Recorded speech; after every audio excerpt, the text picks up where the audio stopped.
Dorbozlarga o'xshab yurishdan boshladim ishni. Qo'limga boltani olib, lekin melni olib, devorlarni aylantirib chumollarga qarshi dori surib. Kecha jiyanim bilan tayyor qilib qo'ygan reykalarni joyiga qotirishni boshladim. 1.20 ga 60 ekan bazalt. 1.20 o'lchov olib, o'rtasiga qoqib chiqdim. Orada yomon charchadim, u yerda dam oldim. Damni ham dam qo'yarman. Hop, keyin yana ishni boshladim. Hozir bazalt olishga tushib ketaman. Odam charchab qoldi. Jiyanim yo'qligi bilinmayapti. Ozgina yana dam oldim deb pastga tushib chiqdim. Orada hozir qizim yig'lab tashadi.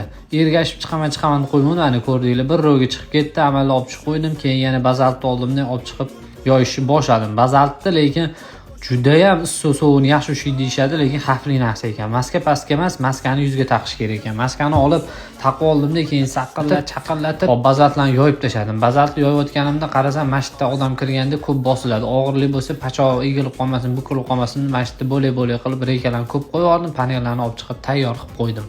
5-kuni bazalt yomon xavfli narsa ekan. Nafasga kirsa, chizga yomon xavfli ekan. Ularni o'shaning uchun maska taqib gapiraman. Ish tugab qoldi pashti. Hammasi cho'tki ketyapti. Hammanglarga rahmat, kuzatishda davom etinglar.